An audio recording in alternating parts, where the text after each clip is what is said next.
এই জিনিসটা আম্মু বাংলাদেশ থেকে নিয়ে আসছে। হ্যাঁ অনেক মজা হয়েছে। আম্মু আজকে রান্না করতেছে, তো আমি চিন্তা করলাম তোমাদের সাথে একটা ব্লগ শেয়ার করি। তো আম্মু তুমি কি রান্না করবে আজকে? আমি আজকে তো তেমন কিছু না, রুই মাছ ভিজাইছি, রুই মাছ রান্না করব, আর চিকেন ব্রেস্ট ভিজাইছি আমাদের ডায়েটের জন্য, ওইটা রান্না করব। আর ওই যে সি ফুড নিয়ে আসছিলাম যে, ওইটা ভিজাইছি, ওইটা দিয়ে শাসলি করবো ভাবছি। রুই মাছ যেটা ফুলকপি দিয়ে রান্না করছো, আমি সেম ভাবে রুই মাছ খাবো না। না ফুলকপি দিয়ে নেই, আমি নর্মাল দেখি কিভাবে করি, ভুনা বা কিছু। কেন তুমি খাবা? ওই লেবু পাতা দিয়ে করো? লেবু পাতা দিয়ে ওই যে সরষে ইলিশের মতো। হ্যাঁ সরষে লেবু পাতা ওটা করছিল, অনেক মজা লাগছে। আর ওটার জন্য বেশি ভাত খাওয়া হবে, বা তারপর একটু রান্না করবো। ওকে না আচ্ছা তাহলে ওইটাই করবো, সমস্যা নেই। তাহলে তুমি হেল্প করবা? হ্যাঁ আমি তো সবসময় হেল্প করি। না এখন তুমি করবা, আমি দেখাই দিব, আমি করে দিব, তুমি সামনে থাকবা, সবকিছু করবো, ঠিক আছে? ওকে আচ্ছা। তো তোমরা এতক্ষণে বুঝে গিয়েছো কি রান্না হবে, লেবু পাতা দিয়ে সর্ষে রুই মাছ। তো এখানে হচ্ছে সর্ষের দানা, ক্যাশনাট ভিজিয়ে রেখেছিল, পেঁয়াজ, কাঁচামরিচ, রসুন, এগুলো সব কিছু পেস্ট করে নিতে হবে। রুই মাছটা নিতে হবে, সেখানে একটু লেবু রস দিতে হবে, লবণ দিয়ে তারপর আমরা যে পেস্টটা রেডি করেছি সেটা দিতে হবে, তার সাথে হলুদ, মরিচের গুঁড়ো আর হচ্ছে ধনিয়া গুঁড়ো, এটাকে সুন্দর করে মিক্স করে আর পেস্টটা অ্যাড করে দিতে হবে। তারপর সুন্দর করে সব কিছু মেখে রেখে দিতে হবে 10-15 মিনিটের জন্য। আর হ্যাঁ, এটার সাথে একটু সরষের তেলও দিতে হবে, তাহলে এটার ফ্লেভারটা আরও বেশি সুন্দর আসবে। আজকের রেসিপিটা একটু ডিফারেন্ট হবে, কারণ আমি তোমাদের সাথে শেয়ার করব আম্মু আমি যখন একসাথে কিচেনে থাকি গল্প করা হয় সেটা। তুমি সবসময় আমার এই আলিজালির কাছে তো মাখামাখি। হ্যাঁ একটু মজা খেতে গেলে আলিজালি করতেই হয়।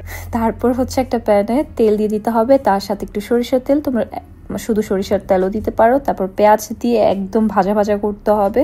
যখন ব্রাউনিশ কালার চলে আসে তখন হচ্ছে একটু লবণ দিতে হবে, আর তার সাথে মাছটা যেই পেস্ট দিয়ে মাখিয়ে রেখেছিলাম মাছটা উঠিয়ে জাস্ট পেস্টটা দিয়ে দিতে হবে, ঝোলটা। দেন এটাকে আবার কষাতে হবে, তারপর সামান্য পানি দিয়ে আবার একটু কষাবো। অনেকক্ষণ কষানোর পর দিয়ে দিতে হবে সামান্য পানি, আর তার সাথে মাছ দিয়ে দিতে হবে। এরপরে আমি একদম ভয়েস ওভার নর্মাল যেটা সেটাই রেখে দিলাম, তোমরা শুনে নিও সুন্দর মতো করে আম্মু কি কি টিপস দেয় আর কি কি বলে। সো এই তো। বাহিরে থেকে লেবু গাছ আসছে না, আমাদের দেশি যে লেবু গাছের চারা, ওইখান থেকে 2-3টা লেবু পাতা ছেড়ে নিয়ে আসো। ইটালিয়ানটা না বাঙালি? বাংলাদেশি। কয়টা?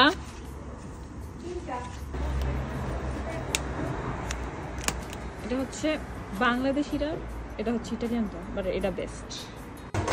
নাও ইয়ে আছে না, সুন্দর স্মেল। অনেক কি লেবু জানি, গন্ধরাজ। লাইরা দিতে হবে।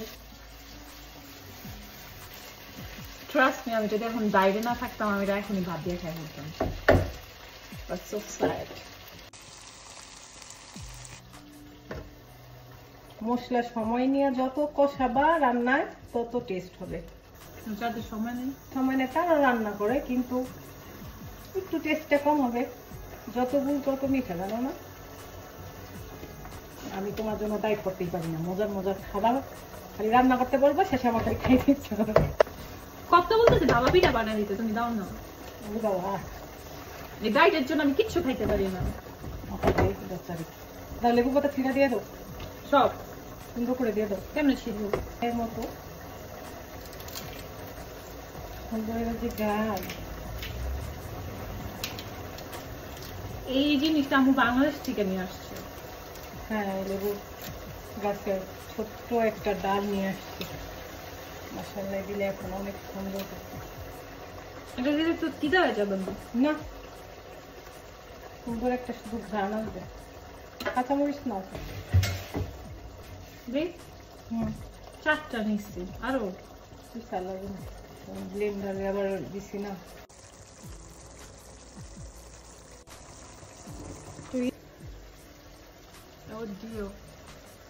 একদম লেবু পাতার ফ্লেভার, কাঁচামরিচ আর লেবু পাতা সরিষার যে স্মেলটা আসতেছে এত সুন্দর। এটা তোমরা অবশ্যই ট্রাই করবা, আর এরকম গরম গরম ভাত খায় নিবা। আমি তো পারবো না, কালকে খাবো, কালকে তোমাদের সাথে ভিডিও দেখো লাঞ্চ। এটা শেষ, এখন আমরা অন্য রান্নায় চলে যাই। এখন চুলা অফ করে দাও। একটা মাখা মাখা ঝোল থাকবে। এরকম এটা চাইনা যে করে সরাই রাখো। শেষ। দেখাও। এই যে নাইস। আনিকার এখনই জিভে পানি চলে আসছে।